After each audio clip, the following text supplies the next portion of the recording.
오늘은 함께 하시는 하나님 32번째 여호와께서 나를 위해서 하신 일에 대하여 살펴봅니다.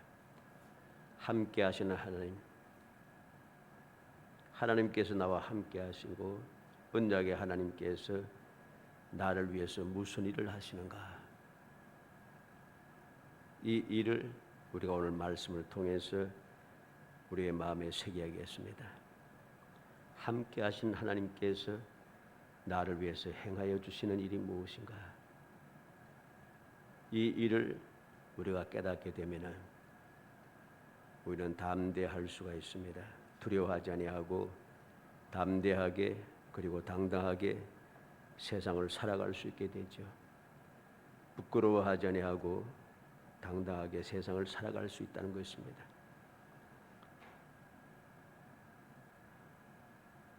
이러한 삶을 살기 위해서 오늘 본문을 통해서 나를 위해서 행하시는 그 일들을 우리의 마음에 새기도록 해야겠습니다. 그래서 결코 내가 당당하지 못하고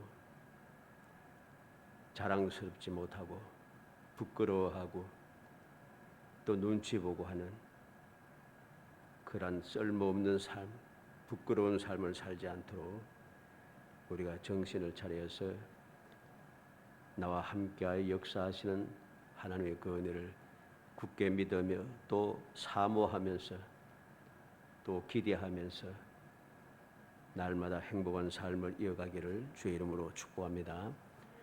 먼저 학자의 혀를 주시고 귀를 깨우치신다. 함께 하시는 하나님께서 나를 위해서 무슨 일을 하시는가? 학자의 혀를 주시고 귀를 깨우쳐 알게 하신다는 것입니다.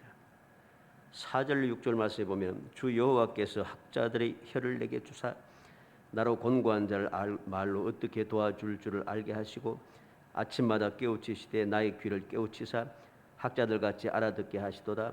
주 여호와께서 나의 귀를 여셨으므로 내가 거역하지도 아니하며 뒤로 물러가지도 아니하며 나를 때리는 자들에게 내 등을 맡기며 나의 수염을 뽑는 자들에게 나의 뺨을 맡기며 모욕과 침뱉음을 당하여도 내 얼굴을 가리지 아니하였느니라. 학자의 혀를 주시고 귀를 깨우쳐 주시고 그리고 귀를 열어서 알게 하신다는 것입니다. 우리는 이 놀라운 사실을 기억하게 됩니다. 우리가 하나님께서 주시는 학자의 혀, 하나님께서 주시는 귀를 깨우쳐 열어주시는 그 은혜, 이것을 날마다 사모하면서 신앙생활 할 때 비로소 올바른 신앙생활 할 수가 있습니다. 왜 그렇습니까? 오늘날 많은 교인들이 주님께서 주시는 그 말씀을 가지고 그 혀를 가지고 주의 뜻을 행하는 일에 사용하지 않고 세상 사람들의 말 그 혀를 가지고서 간교하게 그 혀를 놀려서 주의 영광을 가리고 교회를 무너뜨리고 많은 사람들을 시험 들게 하고 여러 가지 좋지 못한 일들을 끊임없이 행한다는 것이죠. 뿐만 아니라 귀를 열어서 주님께 귀를 열으시는 그 믿음의 귀가 열려서 주님의 음성을 듣고 주님께서 가르쳐주시는 것을 깨닫고 주님의 뜻대로 살아가야 되는데 세상을 향하여 귀를 열고 있으니 들리는 것이 세상의 소리밖에 없습니다. 그래서 세상의 것을 바라보며 세상 이게 들리는 대로 살아갑니다. 이리 갔다 저리 갔다 하면서 그냥 정처 없이 주체도 없이 그렇게 살아간다는 것입니다. 믿음의 사람이 진리의 말씀을 듣고 생명의 말씀을 듣고 영원한 축복의 말씀을 들으며 올바르게 신앙생활을 하면서 제대로 된 길을 가야 되는데 세상의 소리를 듣고 사람의 이야기를 듣고 보니까 사람의 소리는 제각각입니다. 세상의 소리는 사방에서 천지사방에서 많은 여러 가지 많은 소리가 다 들립니다. 그러니까 어떻게 되겠어요? 믿음의 줏대가 없어지는 거예요. 믿음의 줏대가 없어서 들리는 대로 왔다 갔다 합니다. 그래서 이 소리 듣고 저리 움직이고 저 소리 듣고 저리 움직이고 이래서 신앙생활을 제대로 하지 않고 그냥 나서서 무슨 아니가 어리석은 일을 한다는 것입니다. 학자의 혀를 주시고 귀를 깨우치시는 이유가 무엇입니까? 먼저 보면 학자의 혀를 씌워서 곤고한 자를 말로 도와주게 하신다 했습니다. 4절 말씀이죠. 주 여호와께서 학자의 혀를 내게 주사 나로 곤고한 자를 말로 어떻게 도와줄 줄 알게 하시고 아침마다 깨우치시되 나의 귀를 깨우쳐 학자들이 같이 알아듣게 하시도다. 학자의 혀를 주어서, 왜 학자의 혀를 주었습니까? 왜 내게 말을 잘할 수 있는 그러한 재주를 주셨습니까? 곤고한 자를 말로 도와주기 위해서, 소망이 없는 자에게 소망의 말씀을 전하여서 소망의 길로 가게 하기 위해서,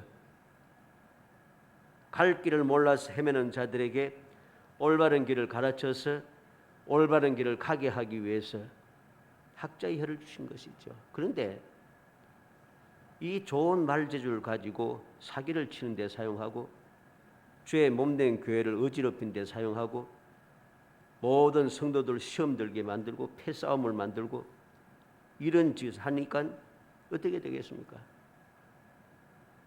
이것은 결코 신앙생활이 아닙니다. 이것은 믿음의 사람들이 살아가는 방식이 아닙니다. 하나님의 뜻을 어기고 하나님을 대적하는 망령된 일이고 영원히 멸망받을 일입니다. 근데 그걸 몰라요. 곤고한 자라가 누구입니까? 죄에 눌려 있는 사람, 무거운 짐을 지고 기진맥진한 사람. 우리는 알아야 됩니다. 우리가 살아가는 이 세상에, 이 세상뿐만 아니라 우리가 있는 이 모든 교회 안에도 어떠합니까? 죄에 눌려서 힘들어하는 사람, 여러 가지 무거운 짐을 지고 힘들어하는 사람들이 가득 차 있습니다. 그런데 그 좋은 말재주를 가지고 그 곤고한 자를 도와주는 일을 해야 되는데 그러지 아니하고 이상한 말들을 하면서 문제를 일으킨다는 것이죠. 이건 결코 믿음의 사람이 해야 해서는 아니 될 일입니다. 예수님께서는 우리에게 어떠한 본을 보여주셨습니까? 주님께서는 말씀을 통하여 전하시는 그 모든 말씀이 모든 사람들 위로하고 모든 사람들이 기뻐하고 즐거워하며 모든 사람들이 하나님을 찬양하고 하나님께 영광을 돌리고 이제까지 우리가 이러한 말을 들어본 적이 없다라고 할 정도로 우리의 지도자와 같지 않고 너무 다르다, 권세 있는 자들 같아, 그렇게 이야기할 정도로 주님의 말씀 모든 사람들에게 위로가 되었습니다. 그들을 도와주었습니다. 마태복음 11장 28절에 수고하고 무거운 짐 잔들아 다 내게로 오라 내가 너희를 쉬게 하리라. 주님께서 말씀합니다. 무거운 짐 진 자 내게 와서 쉬어라. 내가 너희를 쉬게 해주겠다. 마태복음 14장 27절에는 예수께서 즉시 이르시되 안심하라 나니 두려워하지 말라. 풍랑을 해서 죽을 것 같은 절망 속에 헤매고 힘들어 고통하는 제 아들을 위해서 풍랑 위는 바다 위를 달려서 오셔서 안심하라고 말씀합니다. 두려워하지 말라고 말씀하십니다. 요한복음 7장 37절에 명절 끝날 곧 큰 날에 예수께서 서서 외쳐 이르시되 누구든지 목마르거든 내게로 와서 마시라. 지금 외치십니다. 목마르면 내게 와서 마시라. 얼마든지 공급해 주겠다는 것입니다. 값없이 주겠다는 것이죠. 요한복음 15장 7절에는 너희가 내 안에 거하고 내 말이 너희 안에 거하면 무엇이든지 원하는 대로 구하라 그리하면 이루리라. 무엇이든지 원하는 대로 구하면 이루어 주겠다. 주님께서는 평안을 주노라. 내가 세상을 이겼노라. 나는 선한 목자라. 내가 너희를 인도하리라. 내가 너희를 도와주리라. 너와 함께하리라. 세상 끝날까지 함께하고 세상 끝날까지 함께하여 너희들에게 이러한 능력을 주겠다. 귀신을 쫓아내고 병을 치료하고 독을 마실 어떤 독을 마시려 해를 당하지 아니하고 주님께서 끊임없이 우리에게 말씀을 들려주십니다. 그 말씀을 듣고 믿음으로 순종하며 따르는 자들은 위로함을 받는 것이죠. 주님의 도움을 받아서 모든 문제를 해결하면서 복된 삶을 살아가고 평화로운 삶을 살아가고 행복한 삶을 살아가게 되는 것입니다. 또 어땠습니까? 학자의 혀를 통하여 이제는 귀를 깨우치고 열어주신다 했지 않습니까? 4절 말씀 하반절부터 보면 아침마다 깨우치시되 나의 귀를 깨우치사 학자들같이 알아듣게 하시도다. 주 여호와께서 나의 귀를 여셨으므로 내가 거역하지도 아니하며 뒤로 물러가지도 아니하며 나를 때리는 자들에게 내 등을 맡기며 나의 수염을 뽑는 자들에게서 나의 뺨을 맡기며 모욕과 침뱉음을 당하여도 내 얼굴을 가리지 아니하였느니라. 귀를 깨우치고 열어주셨대. 그래서 알아듣게 하십니다. 알아듣게 하십니다. 알아듣게 하셔서 어떻게 하게 하십니까? 감당하게 하십니다. 귀를 열어주셔서 깨우쳐 주셔서 듣는 말씀을 알아듣게 하시고 알아들었던 그 말씀을 받아들여서 그 말씀대로 살아간다는 것입니다. 우리는 이 놀라운 사실을 기억하게 됩니다. 알아듣게 하신다. 마태복음 26장 39절에 조금 나아가서 얼굴을 땅에 대시고 엎드려 기도하여 이르시되 내 아버지여 만일 할만하시거든 이 잔을 내게서 지나가게 하옵소서.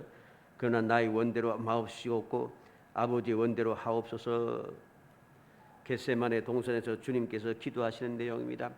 간절하게 3번씩이나 간절하게 기도하시는 내용이었습니다. 주님께서는 아버지의 뜻대로 되기를 원한다고 했습니다. 알아들었다는 것이요. 하나님 아버지께서 나를 이 땅에 보내신 뜻을 그는 알았다는 것이죠. 아신 대로 고통스럽고 힘들어서 기도하지만은 그래도 아버지의 원대로 하옵소서. 그래서 감당하는 것이죠. 감당합니다. 어떻게 감당합니까? 내가 거역하지도 아니하며 뒤로 물러가지도 아니하며 나를 때리는 자들에게 내 등을 맡기며 나의 수염을 뽑는 자들에게 나의 뺨을 맡기며 모욕과 침뱉음을 당하여도 내 얼굴을 가리지 아니하였느니라. 알아들은 말씀대로 끝까지 사명을 감당하기 위해서 물러가지 아니하고 거역하지 아니하고 돌이키지 아니하고 어떠한 환난과 어떠한 배척과 어떠한 문제 어떠한 사람들 모두가 다 일어나서 나를 해치려고 해도 그래도 개의치 아니하고 끝까지 간다는 것입니다. 마태복음 26장 67절 68절에 이에 예수의 얼굴에 침 뱉으며 주먹으로 치고 어떤 사람은 손바닥으로 때리며 이르되 그리스도야 우리에게 선지자 노릇하라. 너를 친 자가 누구냐? 예수님을 붙잡고 예수님을 모욕하고 있습니다. 마태복음 27장 28절 31절에는 그의 옷을 벗기고 홍포를 입히며 과식관을 엮어 그 머리에 씌우고 갈대를 그 오른손에 들리고 그 앞에서 무릎을 꿇고 희롱하여 이르되 유대인의 왕이여 편안할지어다 하며 그에게 침뱉고 갈대를 빼앗아 그의 머리를 치더라. 희롱을 다한 후에 홍포를 벗기고 도로 그의 옷을 입혀 십자가에 못 박으려고 끌고 가니라. 끊임없이 수치와 멸시와 천대와 조롱과 모든 괴로움을 다 여기서 하십니다. 그런데 주님께서는 아무 말씀하지 아니하시고 묵묵히 그 모든 일을 감당해내신 것이죠. 바로 이것이 학자의 혀를 주시고 귀를 깨우치신 이유입니다.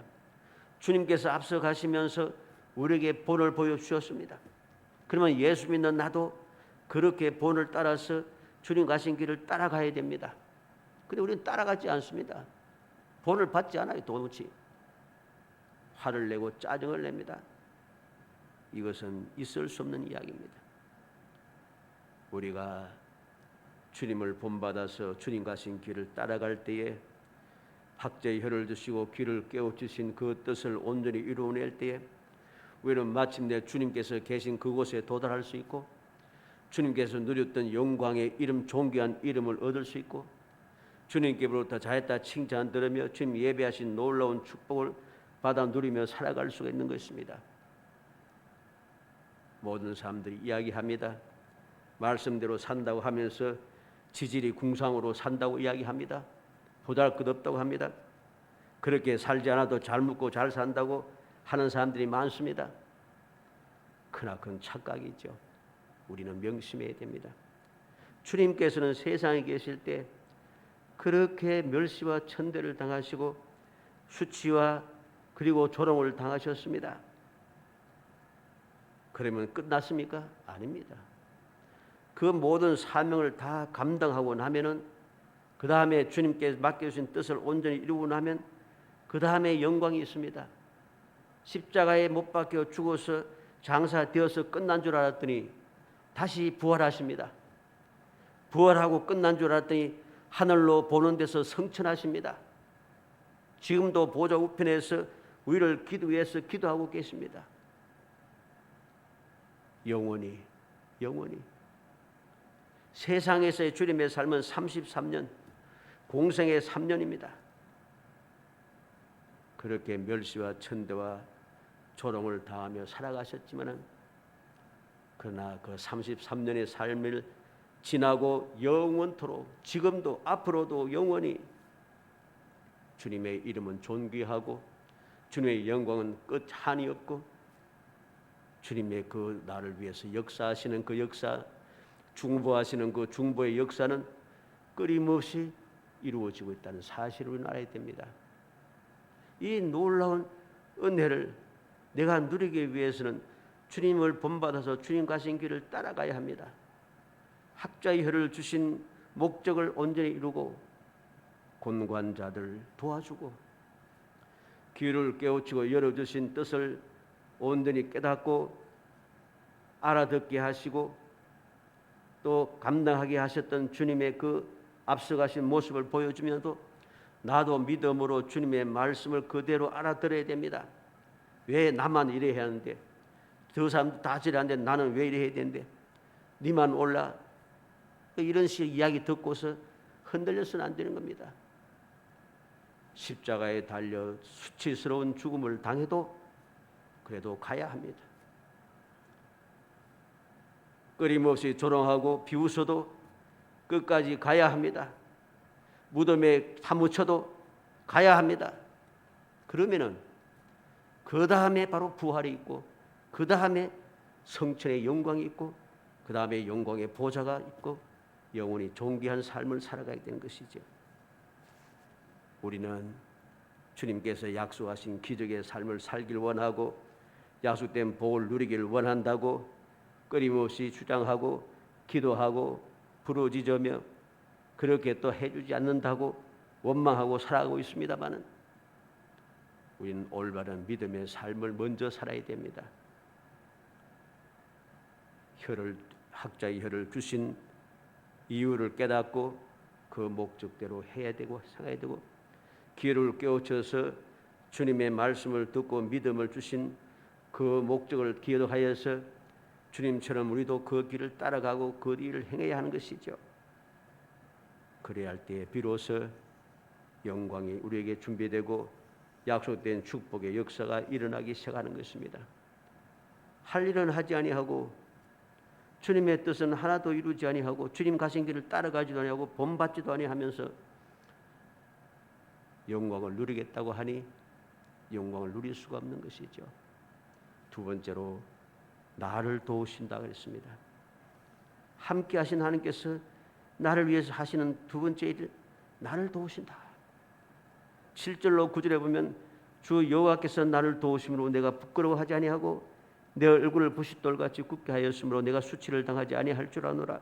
나를 어렵다 하시는 이가 가까이 계시니 나와 다툴 자 누구냐? 나와 함께 설지어다. 나의 대적이 누구냐? 내게 가까이 나올지어다. 보라, 주 여호와께서 나를 도우시리니 나를 정죄할 자 누구냐? 보라, 그들은 다 옷과 같이 헤어지며 좀이 그들을 먹으리라. 주 여호와께서 나를 도우시리니 여호와께서 나를 도우십니다. 여호와께서 나를 도우십니다. 약속하신 대로 전능하신 하나님께서 나를 도우십니다. 우리는 세상을 살아가면서 정말 부끄러워야 할 일은 부끄러워하지 아니하고 뻔뻔하게 살아갑니다. 그리고 부끄러워해서는 안 되는 일에 대해서는 부끄러워하며 살아갑니다. 무슨 일입니까? 믿음의 사람이 세상 사람들처럼 사는 것은 부끄러워해야 할 일입니다. 세상 사람들이 다 손가락질하고 조롱해도 내가 예수 믿는다는 것, 내가 교회 다닌다는 것, 내가 목사라는 것, 내가 장로라는 것, 내가 건설하는 것, 이걸 부끄러워서 말하지 못하는 것은 진짜로 부끄러운 일입니다. 부끄러워해서는 아니 되는 일에는 부끄러워하고 부끄러워해야 할 일은 부끄러운 줄을 모릅니다. 뻔뻔합니다. 이렇게 신앙생활을 해서는 안 되는 겁니다. 주님께서 나를 도우신 이유가 무엇입니까? 부끄러워하지 않도록 당당하도록 누가 뭐라고 해도 나는 예수 믿는 사람이고 나는 하나님의 자녀요, 나는 하나님께서 약속하신 복을 누리는 사람, 행복한 사람인 것을 확신하며 당당하게 살아가는 것, 이게 주님께서 나와 함께 하시며 나를 도와주시는 이유입니다. 그런데 이것을 망각하고 반대로 살아요. 반대로 세상 사람들처럼 불의와 불법을 행하면서 잘 먹고 잘 산다고 자랑하고 내가 예수를 믿으면서 힘들고 어렵게 사는 것을 부끄러워하고 모든 사람들이 보기에 시시하다고 생각한다고 시시하게 보인다고 부끄러워하고 이래서 어떻게 되겠습니까? 이건 올바른 신앙생활이 아닌 것입니다. 마가복음 8장 38절에 누구든지 이 음란하고 죄 많은 세대에서 나와 내 말을 부끄러워하면 인자도 아버지의 영광으로 거룩한 천사들과 함께 올 때에 그 사람을 부끄러워하리라. 부끄러워한 올바른 부끄러움을 알지 못하고 헛된 곳에 부끄러워하면은 잘못된 부끄러움을 마음을 가지게 되면은 영원히 부끄러움을 당합니다. 주님께서 다시 오실 때 주님의 말씀을 주님을 부끄러워했던 그 사람도 주님께서 부끄러워하시는 거죠. 주님께서 대신하여 십자가에 달려 돌아가시면서 수치와 멸시와 천대를 당하시면서 모든 죄를 속량해 주셨고 구원해 주셨는데 하나님의 자녀가 되는 권세까지 주셨는데 이걸 부끄러워해서 내가 예수 믿지 않는 것처럼 나는 교인이 아닌 것처럼 모든 사람들이 오늘날 벌떼같이 일어나서 교회를 손가락질하여 욕합니다. 그런다고 해서 나는 안 믿는 것처럼 그들과 같이 손가락질하면서 같이 교회를 욕하고 교역자들을 욕하고 믿음의 사람들 성도들을 손가락질하고 욕하고 합니다. 이건 부끄러운 일입니다. 주님께서 오실 때에 그들을 반드시 부끄러워하실 것입니다. 부끄러워한 그들은 구원받을 수 없습니다. 왜? 영원히 부끄럽기 때문이죠. 주님께서 부끄러워하시는데 그들에게 좋은 일이 있을 수가 없는 것입니다.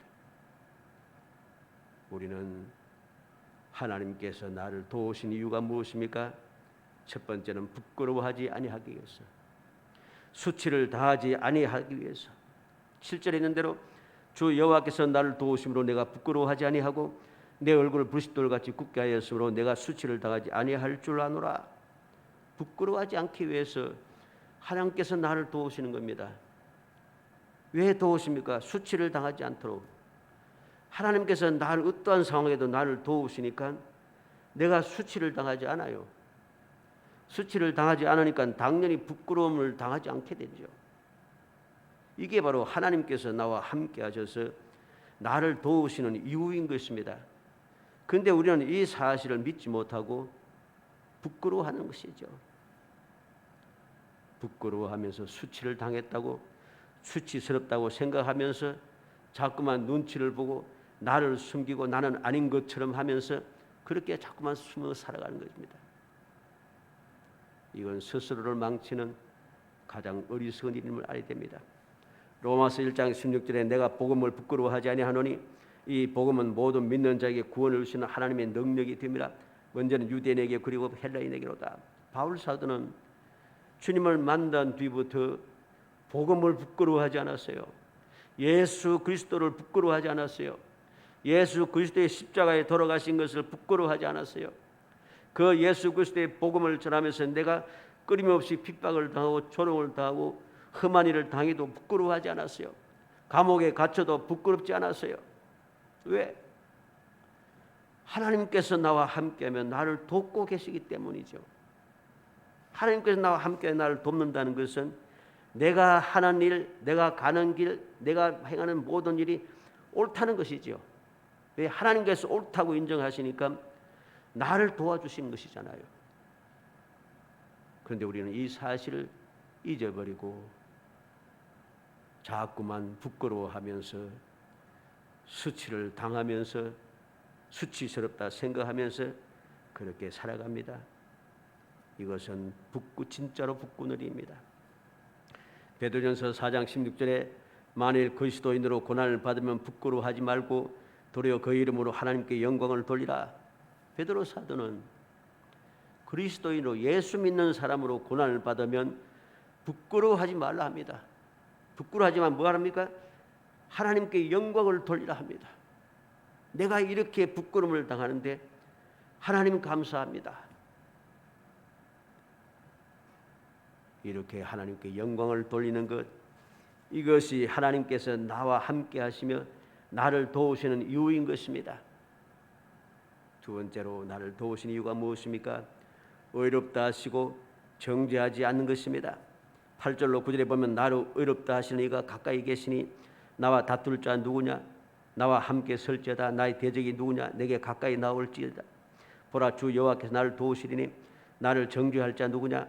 보라, 그들은 다 옷과 같이 헤어지며 좀이 그들을 먹으리라. 여호와께서 나를 도우시니까 나를 의롭다 하시고 나와 가까이 하십니다. 여호와께서 나를 도우신 때 나를 정죄할 자가 없게 합니다. 이것이 바로 나를 도우시는 두 번째 이유입니다.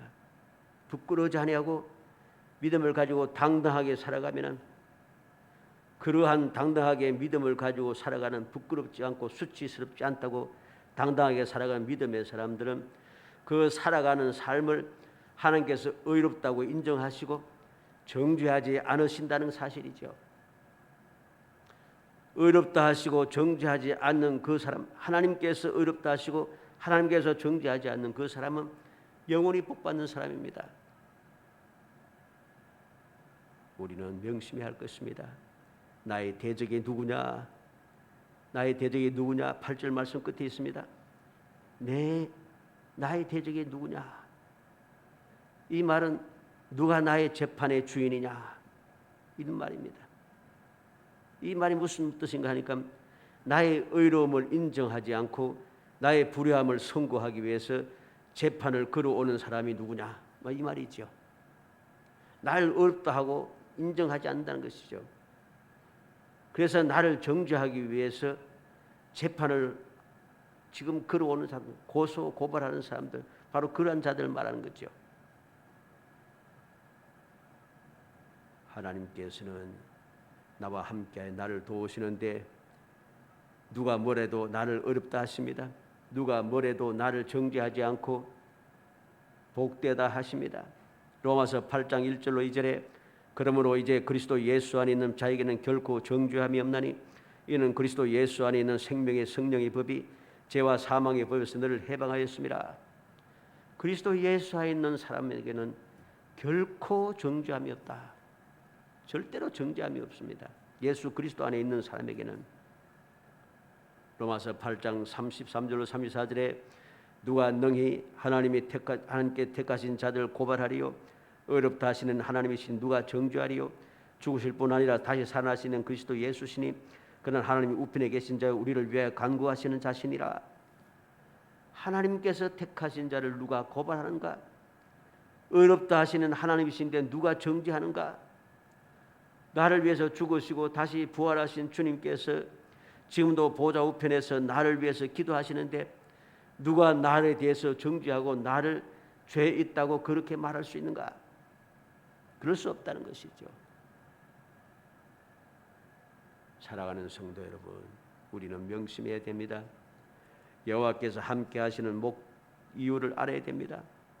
나를 위해서 하시는 일이 무엇인가를 항상 잊지 않고 마음에 새기면서 믿음으로 그 사실을 굳게 믿음으로 우리는 당당하게 부끄러워하지 아니하고 우리는 이 세상을 당당하게 살아가야 하는 것입니다. 주님에게 맡겨진 사명을 감당하기 위해서 말로 주님께서 주신 말로 모든 어려운 자들, 곤고한 자를 도와주고 힘들고 지치고 어려운 가운데 있는 사람들을 나를 알아듣게 하시고 내게 감당하게 하셨으니 이 일을 감당하기 위해서 주님 가신 그 길을 잘 따라가야 합니다. 그 길이 십자가의 길이고 그 길이 죽음의 길이랄지라도 그 길을 가야 합니다. 그러면은 우리에게 부활이 있고 우리에게 영원한 영광이 준비되어 있음을 우리는 기억해야 됩니다.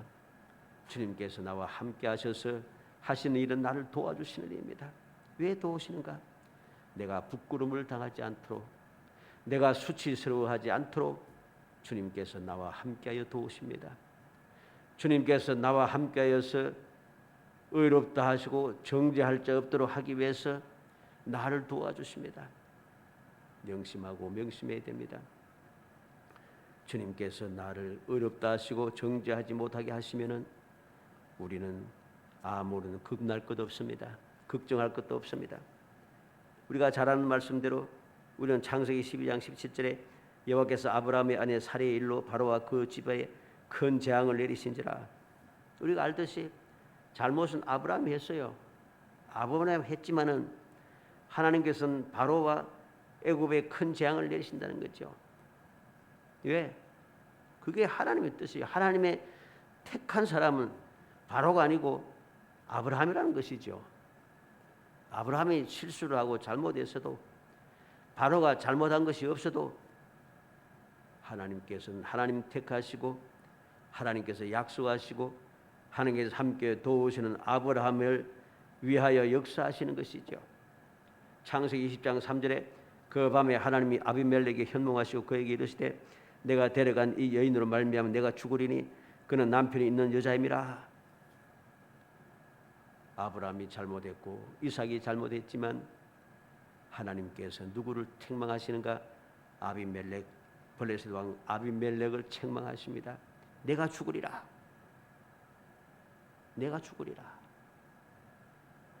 이게 바로 하나님의 자녀의 권세를 가진 사람, 하나님의 사랑받고 하나님이 택한 사람들이 복 있는 이유고 행복한 이유인 것이고 소망이 있는 이유인 것입니다. 창세기 31장 24절에 밤에 하나님이 아람 사람 라반에게 현명하여 이르시되 너는 삼가 야곱에게 선악간 말하지 말라. 라반이 야곱을 따라서 왔습니다. 모든 군사를 이끌고 야곱을 다시 잡고 모든 것을 빼앗기 위해서 달려왔습니다. 그런데 하나님께서는 라반에게 말씀하십니다. 말하지 말라. 야곱에게 아무 소리 하지 말라. 선악간에 말하지 말라고 경고하십니다. 우리는 명심해야 됩니다. 요한계시록 12장 10절에 내가 또 들으니 하늘에 큰 음성에서 이르되 이제 우리 하나님의 구원과 능력과 나라와 또 그의 그리스도의 권세가 나타났으니 우리 형제들을 참소하던 자 곧 우리 하나님 앞에 밤낮 참소하던 자가 쫓겨났고 이제 때가 되니까 믿음의 사람들을 참소하던 자 밤낮 참소하던 자들 다 쫓겨났습니다. 마귀와 마귀를 추종하던 모든 세력들 모두가 다 쫓겨나서 그들은 영원한 멸망의 불못에 빠져들어서 영원히 재앙을 당하게 되는 것이죠. 우리는 명심해야겠습니다. 하나님께서 함께 하시는 것이 얼마나 큰 복인가를 잊어서는 안 됩니다. 굳게 믿어야 됩니다. 함께 하셔서 나를 위해서 행하시는 그 일을 조금 더 의심하지 말고 우리는 부끄러워하지 않고 당당하게 나는 예수 믿는 사람, 나는 하나님의 자녀, 나는 하나님의 그 몸된 교회를 위해서 주님의 뜻을 위하여서 사명을 받은 사람, 주님 가신 길을 따라갈 수 있는 자격을 얻은 사람, 이러한 당당함을 가지고 모든 부끄러움을 개의치 아니하고 주님을 따라서 가는 사람이 되고 그 가는 길을 가는 동안에 언제든지 함께 하시는 여호와께서 도와주시는 은혜를 누리면서 또 확신하면서 담대히 전진하고 또 전진하여 모든 삶을 더욱더 복되게 만들고 행복하게 만들며 이 놀라운 축복을 후손들에까지 이어받게 하는 정말 지혜롭고 주님께 인정받는 행복한 성도이 되시기를 주의 이름으로 축복합니다. 은혜 감사합니다. 사랑하여 주셔서 택하여 주시고 택한 저희들로 하여금 하나님께서 함께하여서 이루시는 그 일이 무엇인가를 알게 하심을 감사합니다. 주여 믿음을 주옵소서. 주님의 약속의 말씀을 굳게 믿게 하소서. 함께 이루시는 그 모든 은혜를 조금 더 의심하지 않고 담대하게 믿음으로 전진하며 나아가게 하시고 내게 맡겨진 사명을 감당하기 위해서 오직 주님을 본받아 주님 가신 길을 따라가며 주의 음성을 들으며 주님 맡겨진 사명 충성되게 감당하는 저희들이 되게 해 주시기를 원합니다. 그리하여 그런 일을 주님 가신 길을 따라갈 때마다 함께 하셔서 도와주시는 그 귀한 도움을 끊임없이 받아 누리며 이 세상을 넉넉하게 이겨내고 영원히 복받는 삶, 영원히 행복한 삶을 살아갈 수 있도록 은혜 주시기를 간절히 소원하옵고 예수님의 이름으로 기도합나이다. 아멘.